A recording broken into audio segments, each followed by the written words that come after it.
nombre es Diego Armando Morales Álvarez, soy de la sección H. Mi número de carnet es 2016 018 58. En esta oportunidad vamos a hacer el resumen sobre el libro de La Patria del Criollo de Severo Martínez Peláez.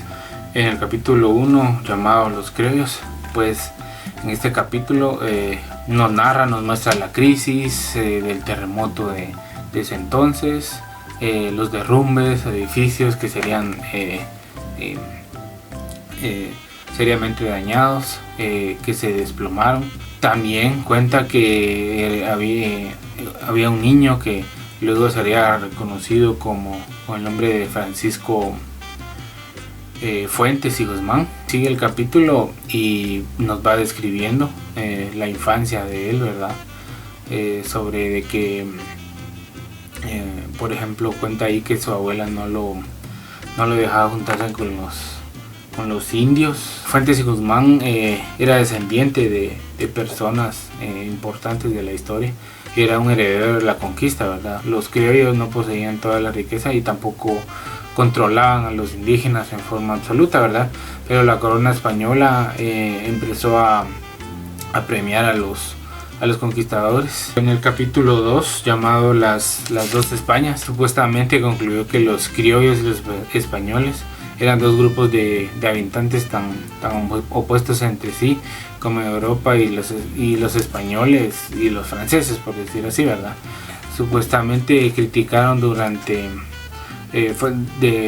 Fuentes y Guzmán por una falta de imparcialidad, se podría decir, en cuanto a lo que se refiere a los primeros tiempos de la colonización. Privilegiaba la posición económica, social, se le daba a quienes habían tomado la tierra y habían sometido a los indios, ¿verdad? La gratitud no fue la única causa de idealización de la conquista. Por eso la deformación de la conquista de Guatemala alcanzó su punto más extremo, por así decirlo. La voz más poderosa que defendió a los indios fue la orden religiosa de Santo Domingo, aquí lo menciona. En el capítulo 3, las dos Españas, que es la continuación del anterior, los territorios de Guatemala no fueron aceptados de buena forma, ¿verdad? Las leyes nuevas, estas pues obviamente se fueron impidiendo a pesar de todo esto, y la esclavitud de indios fue suprimida definitivamente, ¿verdad? Los colonos, por ejemplo, lograron que la encomienda fuera hereditaria, ¿verdad? Por medio de quebrantamientos de ley, porque no había de otra forma, cobraran personalmente los tributos. Con esto trataba de evitar que presiones y cobros injustos, pero hay verdad de que esto no fue cumplido al final, ¿verdad? Pero el repartimiento también fue después de la esclavitud y por una larga época, ¿verdad?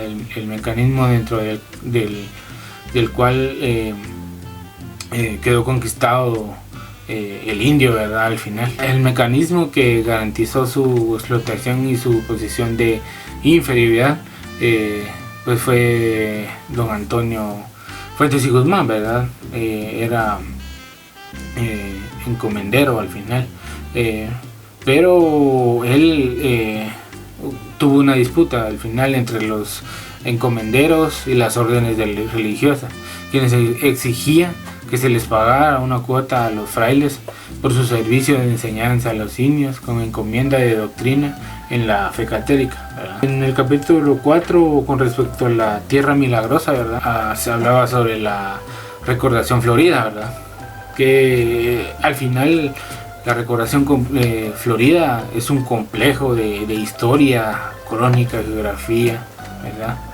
A discusión de problemas económicos que se desarrolla en el escenario de un paisaje, ¿sí?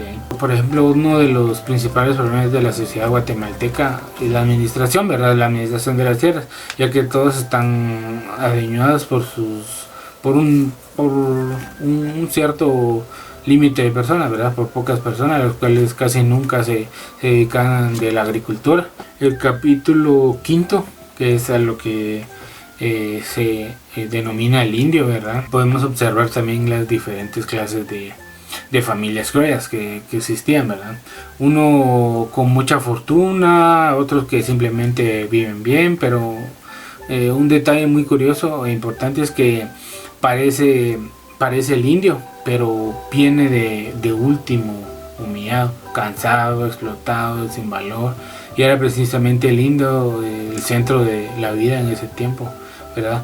Fue la razón de los colonizadores para tratar de conquistar ese territorio, ya que el indio era una persona trabajadora, por momentos incansable, ¿verdad? Y así se podía decir, sí, así lo miraban los españoles, y también por su ingenuidad y fácil explotación al final, ¿verdad? Se desarrollaron una religión mixta, por así decirlo, ¿verdad?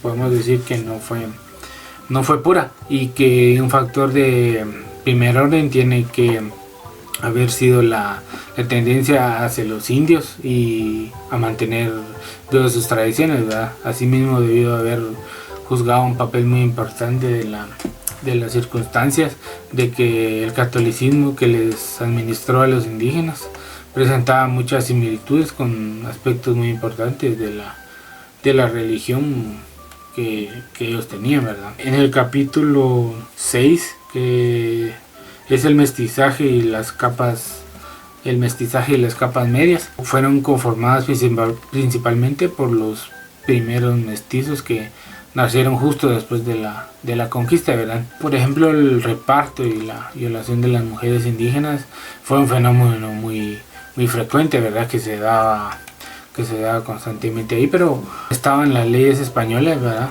No prohibían el casamiento entre españoles e indígenas, sino que los fomentaban al final, ¿verdad? Sin embargo, los españoles prefirieron mantener las diferencias entre los dos grupos, ¿verdad? Era lo que ellos decidían, pero no se casaron con ellas, sino que se dio un tipo de mestizaje, ¿verdad? El surgir la servidumbre en la colonia.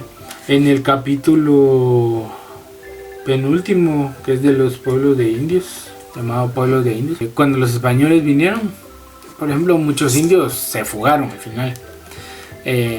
Otros indios, pues obviamente, se fueron a vivir a haciendas de los conquistadores, pero las nuevas leyes decían: vamos a reducir a todos a un solo lugar, ¿verdad? Un solo lugar geográfico, que eso era lo que pretendían, ¿verdad?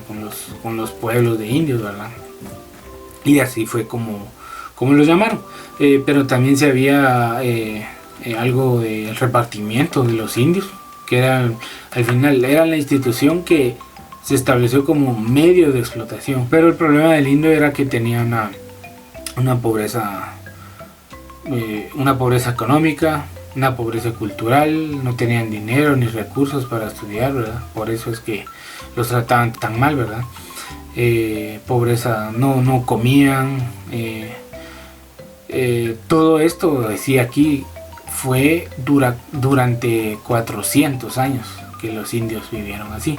Y al final el último capítulo, el 8, pues habla sobre la colonia y nosotros, ¿verdad? Algunas reflexiones finales. El autor Severo Peláez dice que estos problemas siguen al final, incluso en la actualidad, ¿verdad?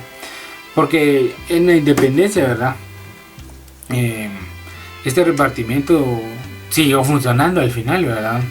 Pues a la independencia que se tuvo, pero pese a algunas reformas que se tuvieron hasta 1944, ¿verdad? Que se da. Y dice que el indio es producto de la explotación, ¿verdad? Así también su cultura es producto de la explotación, ¿verdad? Ya lo veíamos antes, no es genuina, ¿verdad? Ni su idioma también. Igual las mezclas, que eran una mezcla variables, ¿verdad?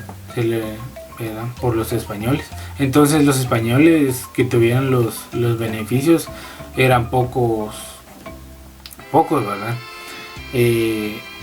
Al momento de llevar las riquezas que aquí se llevaron.